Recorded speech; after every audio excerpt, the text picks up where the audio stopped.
मेरा नाम रवि है और मैंने पिछले 10 सालों से कलकत्ता में ऑटो चलाना शुरू किया है। मैं इस शहर को बहुत अच्छे से जानता हूँ, हर इलाके से गुजरा हुआ हूँ। लेकिन कुछ साल पहले मेरे सामने एक ऐसी जगह आई जो मैंने कभी नहीं देखी थी। विजय कॉलोनी, कलकत्ता। कुछ दिनों पहले रात के अंधकार में जब मैं एक पैसेंजर को चीराचा सोसाइटी में छोड़कर वापस घर जा रहा था, सड़कें बहुत सुनसान थी, हवा ठंडी और सुहानी थी और मैं अरिजीत सिंह के गाने का आनंद ले रहा था कि अचानक मेरी ऑटो के सामने एक औरत आई। झटके से गाड़ी मैंने रोकी और उस औरत से माफ़ी मांगने के लिए उतरा, पर कुछ अजीब था। वहाँ कोई और नहीं था, सड़कें बिल्कुल खाली थी, शायद मेरी आंखों से खेल रही थी। मैं ऑटो में वापस बैठ गया। जैसे ही मैंने ऑटो स्टार्ट करी, एक बूढ़ी औरत मेरे पास आकर कही और जाने के लिए पूछा। मैं मना करने लगा, पर उसने कहा, थोड़ा आगे तक चलोगे, और पीछे बैठ गई।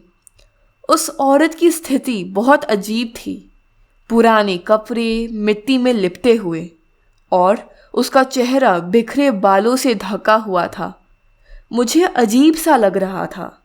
रात के 1:30 बजे इस बूढ़ी औरत को कहाँ जाना है? मैंने उससे पूछा, अम्मा कहाँ जाना है? उसने उत्तर दिया, आगे शमशान है, वहाँ रोक दो। जब मैंने उससे ये सुना कि उसकी यात्रा शमशान की ओर है, मेरी रूह कांपी थी। मैं उसे ले जा रहा था, लेकिन उसकी आंखों में एक डरावनी सी चमक थी और जब उसके बाल हवा में उड़े तो उसका काला चेहरा बहुत डरावना लग रहा था।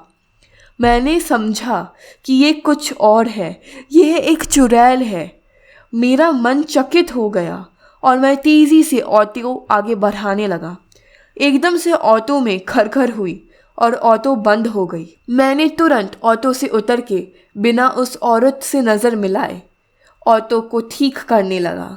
मैंने देखा कि बूढ़ी औरत मेरे ऑटो के पीछे वाले सीट पर बैठी नहीं थी। मेरी रूह हिल उठी। तब मेरे पास एक और ऑटो गुजरी जिसमें वह बूढ़ी औरत थी।